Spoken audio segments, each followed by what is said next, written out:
Hello, good morning বন্ধুরা। আজকে হলো স্যাটারডে, আর সকাল সকাল আমরা দুটো ফ্যামিলি মিলে একটা ছোটোখাটো ট্যুরের প্ল্যান করে বেরিয়ে পড়েছি। চলো কোথায় যাচ্ছি তোমাদের সবটা দেখাবো। নতুন বউ, এটা নতুন বউ খুলে দিচ্ছে। এই নতুন বউ জাত কোথায়? জাত জাত দাঁত কই তোমার? দাঁত দেখো এখন আমরা কিসের উপর দিয়ে যাচ্ছি। এটা কি বলো তো? রূপনারায়ণ নদীর ভেতর দিয়ে আমরা যাচ্ছি। নদীটা প্রচণ্ড চওড়া। প্রথমের দিকটায় আমি ক্যামেরা করছিলাম না, কারণ গাড়িটা প্রচণ্ড দুলছিল, এখনও দুলছে, যেহেতু বালির রাস্তার ভেতর, মানে বালির রাস্তা দিয়ে আমরা যাচ্ছি। মানে অ্যাকচুয়ালি আমরা নদীর ভেতর দিয়ে যাচ্ছি, নদীটাতে একটুও জল নেই। আর মানে চারিদিকটা তাকালে তোমার মনে হবে যে আমরা মরুভূমির ভেতর দিয়ে যাচ্ছি।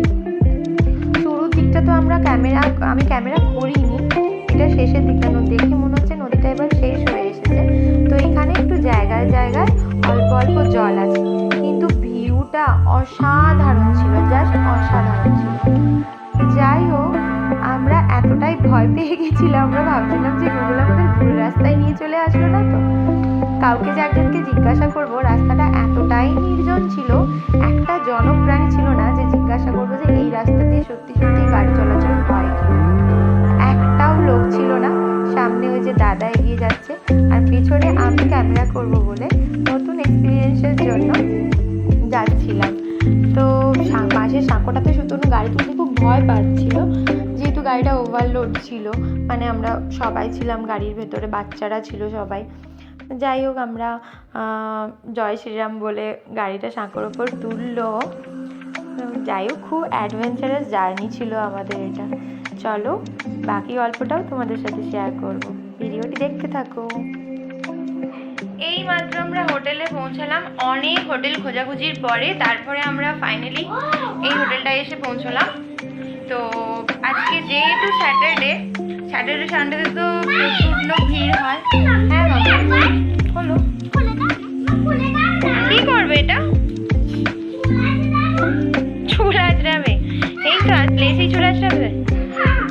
আচ্ছা দিচ্ছি, দাও সকাল 10টার সময় আমাদের ব্রেকফাস্ট করতে করতে আচানক প্ল্যানিং হলো যে আজকে যেহেতু সুতনুর অফ ডে, স্যাটারডে তোর অফ থাকে, আর কাল থেকে মানে সানডে থেকে, হ্যাঁ এইটা হলো চা, এটা সুগার, আর এটা আমুল দুধ। হ্যাঁ এখন খালি পেটে খেতে নেই, তুমি আগে কিছু খেয়ে নাও তারপরে। হ্যাঁ, তো কাল থেকে সুতনু নাইট শিফট, তো এই মাঝখানে এতটা গ্যাপেও বললো যে চলো কোথাও একটা ঘুরতে যাই। কোথায় আর ঘুরতে যাবো? আমাদের ঝাড়খণ্ডের সামনাসামনি অনেক ঘোরার জায়গা আছে, কিন্তু অলমোস্ট সব জায়গায় আমার ঘোরা হয়ে গেছে। আর ঘোরার কথা মাথায় এলে প্রথমে সমুদ্রের কথাই মাথায় আসে, তো সামনাসামনি বলতে দীঘা। তো সেই জন্য আমরা ওখানে বেলা 1টার সময় গাড়ি ছেড়েছিলাম। এখানে আমরা পৌঁছে গেছি 6টার সময়, পৌঁছেছি 6টার আগেই পৌঁছে গেছি, কিন্তু হোটেল খুঁজতে আমাদের 2 ঘন্টা টাইম লেগেছে। স্যাটারডে এত ভিড় দীঘাতে, মানে আমরা নিউ দীঘাতে আছি এখন, প্রচণ্ড ভিড়। হোটেল একটাও হোটেল মানে খালি নেই। আর ফাইনালি একটা হোটেল আমরা মোটামুটি খালি পেয়েছি। তো এইমাত্র জাস্ট ঢুকলাম, ফ্রেশ হব এখন, ফ্রেশ হয়ে নিয়ে তারপরে আমরা একটু বিচের দিকে যাব। বিচের দিকে?